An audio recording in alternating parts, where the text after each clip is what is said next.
আমি বললাম, তুই যে ঘটনাগুলো কইছিস, যেগুলো কইছিস এগুলো কি ফরিদপুরেছি? কয় আমারে কইতে কইছে, আমি তাই কইছি।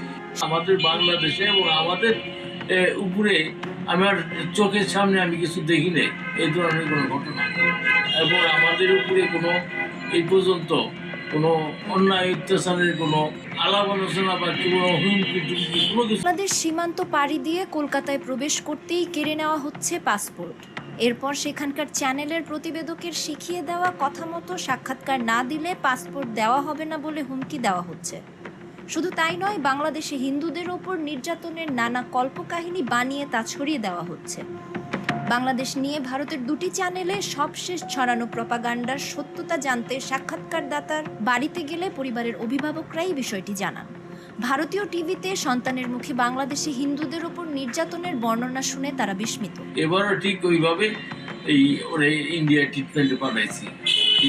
পাঠানোর পরে এই যে উপরে যাওয়ার পরে যে সাক্ষাৎকার জন্য দিচ্ছে, এই ধরনের কোনো ঘটনা হুমকি টুমকি কোনো কিছু দেয় না। তুই যে এই যে এই সমস্ত কথাগুলো বললি, এই পরে আমি ওরে ফোন জিজ্ঞাসা করছিলাম, তুই যে কথাগুলো বললি কী কারণে?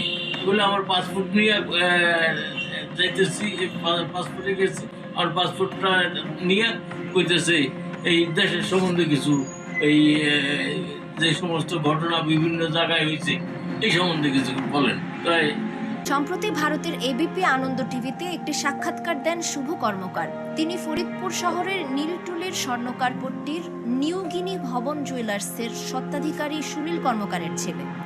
ওই সাক্ষাৎকারে শুভ দাবি করেন, বাংলাদেশে খুবই খারাপ অবস্থা, হিন্দুদের ওপর অনেক অত্যাচার নির্যাতন চালিয়ে বাড়িঘর দখল করা হচ্ছে, মন্দির প্রাসাদ পুড়িয়ে দেওয়া হচ্ছে, ছোট ছোট বাচ্চাদের জন্য খারাপ লাগে তাদের মারধর করা হচ্ছে, মা বোনদের উপর নির্যাতন করা হচ্ছে, রাতে দোকান থেকে বাড়িতে যাওয়ার পর ভাবতে হয় সকালে দোকানের উদ্দেশ্যে আবার বের হতে পারবো কিনা।